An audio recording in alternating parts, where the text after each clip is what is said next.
Welcome, ladies and gentlemen, Precious Metal Summit 2018, and we are now here with White Gold Corporation, and Shawn Ryan, the Chief Technical Advisor, will give us an insight into their terrific company. Shawn, welcome. Thank you. Yeah. First of all, White Gold, what is the company about? Where are you working? Maybe you give us a little bit of an overview. Sure, yeah. The White Gold is really a unique company in that what I've done is I've taken about 20-some projects, about 23 of them, and we put them all into one company. And we kind of formed a super company. The idea was, and not only does it have a bunch of projects, but we actually created a business plan, which was very unique. And the idea is that I created a budget that would evaluate all the projects simultaneously over the 3 years. So the idea is that they're all different stages. And what I was doing is, the analogy is got to be at least one deposit in there, high probability of being 2, and a likelihood of 3. So instead of spreading them out into 10 different companies, I said, let's build a super company, but come out with a business plan that we kind of kiss all the frogs and figure out how many princesses we really have. Absolutely. And that's kind of the idea with this. We call it the Agnico budget, and they financed us for $15 million, $5 million a year. So we're at the end of year 2 with that budget, so we have another $5 million out of that budget for next year to follow up on these targets that have been building up for the last basically 10 years or so. Honestly, that's an outstanding concept. I really like that. And I think Agnico holds 19.9%. That's right. Kinross holds 19.9%. Yeah, so what we did, once we got the first Agnico deal, 19.9 out, actually last year at the Zurich show, we decided to approach Kinross, and knowing that they were trying to sell my original white gold and saddle deposit. And then we asked them if they would like to come in and be partners in our company also for 19.9 for a basically big share exchange and a little bit of cash. Yeah. And so they agreed to that owning the big picture of owning 20% of the big picture was better than owning 100% of the small picture. That's right. So the idea is that we basically brought, now we have Kinross and Agnico. They had to shake hands in a sense because now they're both our partners. And the intent is if we go out, we're the explorers, and as soon as we find something that's of significance, we either spin that out or they actually buy that asset, not the company. That's what we protected, so that white gold will be there for a long time. And the idea is that they could put it into production. So we could continue exploring with white gold's projects. That is fantastic. So that's a several-fold strategy, I would call it. Yeah. Well, you're still staying in the game, getting maybe royalty out of that and stuff like that. That's right. Well, the idea is that I come from the Timmins camp in Northern Ontario, where these camps go on for 100 years. So the white gold, what it does is it represents some of my best targets over the last 25 years that I found. And I call them haystacks. They're mineralized systems, and we find that through systematic soil sampling. And to give you an idea, it's all about the science, is that in that database of that white gold district, we actually control over 400,000 soil sample data points that we've collected, run on the same lab, the same technique. So it's a big long-term, basically, vision. And now with this new road system that the government's just basically paying for from the local government up there, they're going to put $120 million into developing the roads through this whole corridor that we're actually So sitting. for you, that's outstanding advantage, right? Well, right now, see, because what's going to happen is Goldcorp is putting the heap leach plant, like that mine set up. The white gold deposit, if it eventually gets mined, it's more of a traditional crush and basically plant. So now you have 2 styles of ore. So that means that because of this road system, I used to have to find 2 million ounces to make any money out of the deal. Of course. Now if I find 300,000 or 400,000 ounces, it could be trucked to the mill. So that's big advantage. So now this is the long term. So now even small deposits become good potential economic stuff. That's an interesting approach. Well, and the whole idea is that if you think about it, white gold, because we set it up that they're not going to get taken out, they're spin outs. So that's how we make money as shareholders also. But the idea is that Kinross and Agnico are both, they own 40% of the company together. That these systems that we own, they're mineralized systems. So some of the stuff that we drilled last year that was 20 meters of 0.6 grams, not economic, we'll drill them deeper in 3 or 4 years. We might drill them in 5 years from now. So the idea is that this company should have a lot of legs for a long-term vision for this white gold district as a whole. That's right. So let's dive into the white gold property itself. I mean, you are the largest landholder. You are owning 40% of the white gold district, I would call it. Yeah.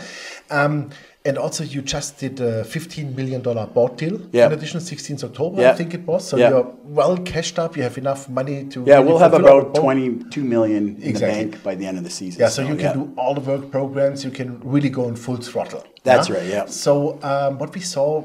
Golden Saddle, for example, great drill results so far. You had some great grab samples. Maybe you can elaborate a bit on that, what it means for the future. And you have also a first resource on that, right? That's right. So last year we put out a resource about, like when we picked it up from Kinross, it was around 1 million ounces. So we bumped that close to 1.3. And so now what we're going to do is we drilled the down dip extension, chase it down a little bit and widen it up a bit. So we should put roughly another 300,000 ounces to that. So that'll be close to 1.6. But Agnico really wants to see 2 million. Of course. So now we found 2 new zones, the Golden Saddle West and the Ryan Surprise area. And they're nice high-grade stuff.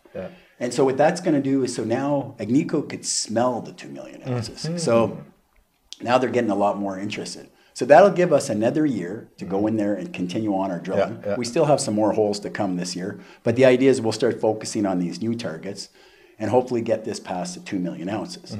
And then that'll get past the gate that Agnico and Kinross will probably put that into production one day when we get the economics there. Can we maybe do a little bit hypothetical thing? I know it's forward-looking statement. This is just an estimate. It's hypothetically an idea. I'm good at that. Super. Now we have to comply to rules and regulations here. But let's say you have 2.5 million ounces. Okay, everybody's happy. Everything went very well. Kinross and Agnico come to you and say, hey, you know, guys, you know what? We bring this into production.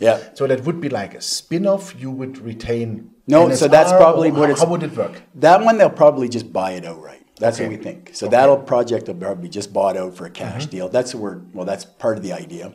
And then he owns paper and white gold. We'll probably get a dividend payout from that kind of deal. So that's how we're, like management is looking at it. We don't sell paper. Management's made a deal altogether saying nobody's selling paper. And that's our exit strategies to make money. So our wives are happy.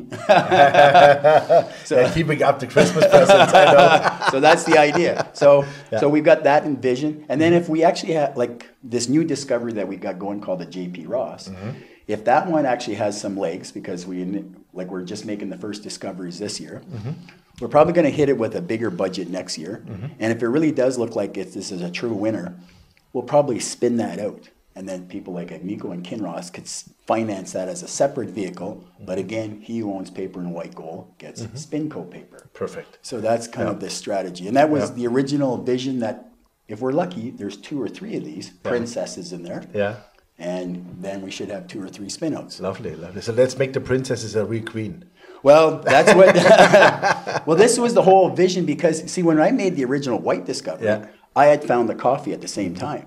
And when Underworld was drilling off the resource in there, I brought them this data and I said, look, I think I found its big brother on the other side of the hill. And they said, no. The probability you finding one is extremely high, not 2 of them. So they actually backed out of that deal. So this is why this model that I have going here is let's not stop at the first discovery. Let's look at them all and then basically make a big decision as we move along. Yeah, fantastic. So with $22 million in the bank, you can do a lot. What are, let's say, the major milestones you want to achieve in 2019? 2019, we'd like to see this get really, the Golden Saddle get close to 2 million ounces, if not past it. And then the next big one is to drill this JP Ross. Now we have a tiger by the tail. We're just getting it. It's near surface mineralization, high grade. So we should be able to pound that with a bunch of diamond drilling next year. But on this JP Ross, it's a very unique geochemical signature. It's not like the white. It looks like it's higher grade.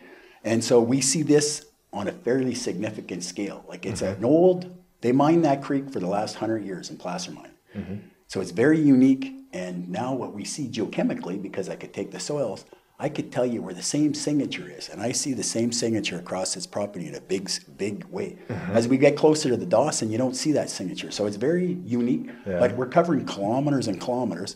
So, and it hides real good. Sometimes it's only 10 to 15 feet like wide. And you could be walking right next to it and miss it. So now we've actually moved our soils into more 10-meter soil spacings, more detail, and we should pop up a bunch more of these things. And this is the one of the type of deposits that get me really excited because the white was nice, the coffee is good, but with this JP Ross, just to give you an idea, if you find, because we've never figured out what caused the Klondike gold. So I'm not saying this is the cause of it, but it's the style that could have caused it. And what we're seeing is if you took like a 300 meters by 3 meters and went down 100 meters, so a slab that thin, at the grades that we're seeing in here, that's over 300,000 ounces. So now all of a sudden you could see a few of these hiding in this area. Wow. And you could almost walk over it. So this is where the detective work and you kind of get excited because we could be looking at a big system under everybody's nose here. Absolutely. And is that then gold only, or you see also byproducts? There's a little bit of lead, lots of silver in it, and stuff like this. So that's why we use this XRF gun, so that we could actually zap the soils and actually, or the rocks, and actually tell if it should have gold or not right away. So we don't even have to wait for assays. So that's why we fast-track this discovery based on this XRF, basically. Yeah, and you can cover, of course, a much larger area. Well, get it in more detail because the spacing is so tight, right? Well, the point is, because we don't have to wait for assays. We could actually know, we're tracking it down. I call it hunting. Like we're literally hunting for this guy. And we could tell when we're moving through the bush, oh, it's here, it's here. Oh, no, it's not here. Okay. So we could backtrack and then keep following it. Fantastic. So that's why the discovery rate should start to climb up. Because it's a new type of animal. Like I'm a hunter and trapper, like historically. More mushroom picker, but now now we're on the hunt. So super. Yeah, that's perfect. Well, Shawn, thank you very much for that. It was a perfect insight, and we really look forward to a lot of news flow here. Well, there's still more news to come this year. Yeah. And then basically the idea is like stay tuned for next year because we're definitely. And we see us anyway. I think January in Vancouver we are at PDAC. And then we can do updates. And you can give more our viewers more detailed data. And we move it from there. Because there's more drill holes to come. Exactly. So. Perfect. Thank you very much for that. Thank you. Yeah, ladies and gentlemen, it was Shawn Ryan, the Chief Technical Advisor of White Gold Corp. And you heard it. A lot of good news are coming up here. I think how Shawn described it, this is a very unique approach to really consolidate a super large land area here in the Yukon. The company owns over 40% of the white gold area, and already they're at 1.2, 1.3 million ounces. This will go up to 1.6 quite soon. And as he said, he needs approximately over 2 million ounces, and then Agnico gets a bit, and Kinross get more excited. So this could be then a production scenario with a possible buyout, of course, also. And what is even more important, Kinross and Agnico hold approximately 40% of the company. They just did a board deal with $15 million. Company has $22 million in the treasury. Stock price appreciated really nicely, but this is just the beginning. So check out the company. Thanks for watching us. Bye-bye from Zurich.